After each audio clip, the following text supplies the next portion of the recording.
After slowly easing myself into journaling more frequently, I decided to consolidate my journals and picked up my first Hobonichi Cousin last year. It has served as a planner / memory keeping journal / diary, and I've been documenting my life in it since the beginning of the year. Today, I'll be sharing how I used it in the first quarter of 2025.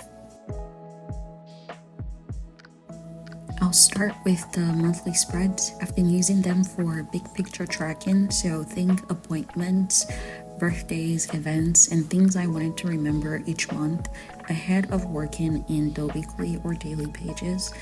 More recently, I've been using it as a way to plan out my social media content, and it's a work in progress but has proved to be quite useful.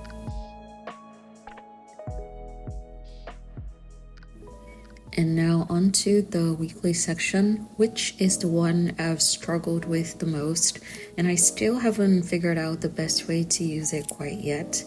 I played around with different types of layouts like time blocking, which was an immediate miss for me because I work a 9-to-5 job and it just got overly repetitive. Some of my weeks I went for list-heavy types of spreads, and others were more of a memory log.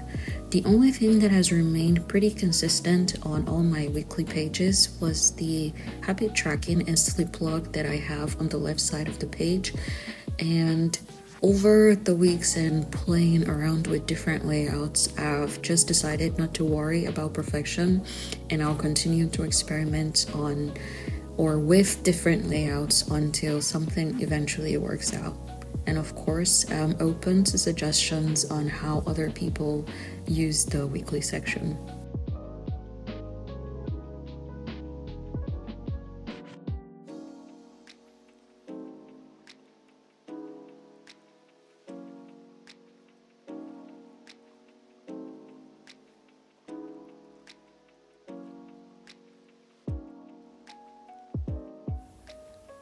Finally, the daily pages. This is where I let go of structure and the part of my journal I've had the most fun with. I look forward to filling it out, and surprisingly, I eased into the habit of using it daily really well. I haven't missed a day since I started using it, and there isn't a specific way that I use it.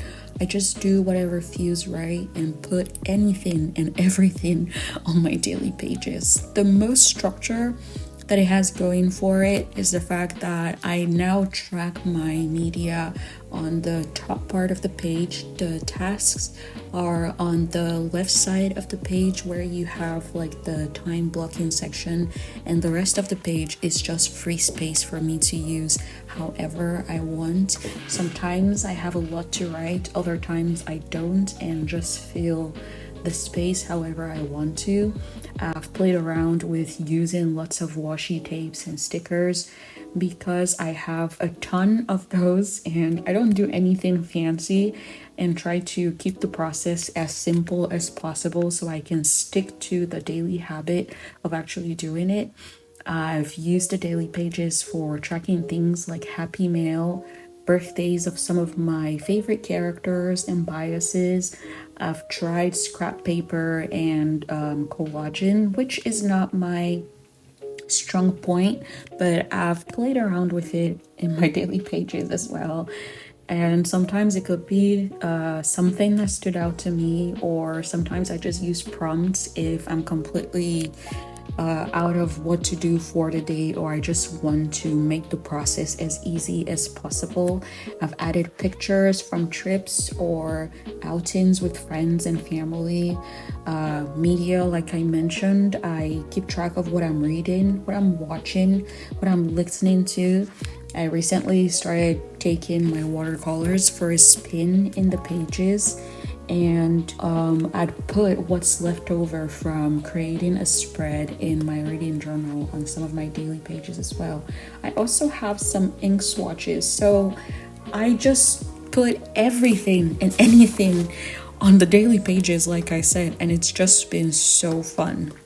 Before I continue with my flip through of the daily pages, one thing I did forget to show at the beginning of the journal was the yearly section, which I just use as an index as most people do. and it's just a summary of what I already put on my daily pages. I have some red dots on the days when I get my period to track that, and I also have a star next to information that I want to be able to get to easily, but that's about how I use my yearly section.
For the extra pages in the back, I'm still playing around with some of them, although I don't see myself using a whole lot of them. The only two I've been using so far are the list for my 100, and I saw someone using it as 100 books they would like to read, which is how I've been using it as well. It's really helpful that it has a checkbox next to the list that you can use to tick off whatever list you have on there. So I've been using it to mark off the books that I've been able to read off of the list. The only other section that I've been using is the birthday wish list section, but everything else I haven't really made up my mind on how I want to use it or if I would even be using it at all.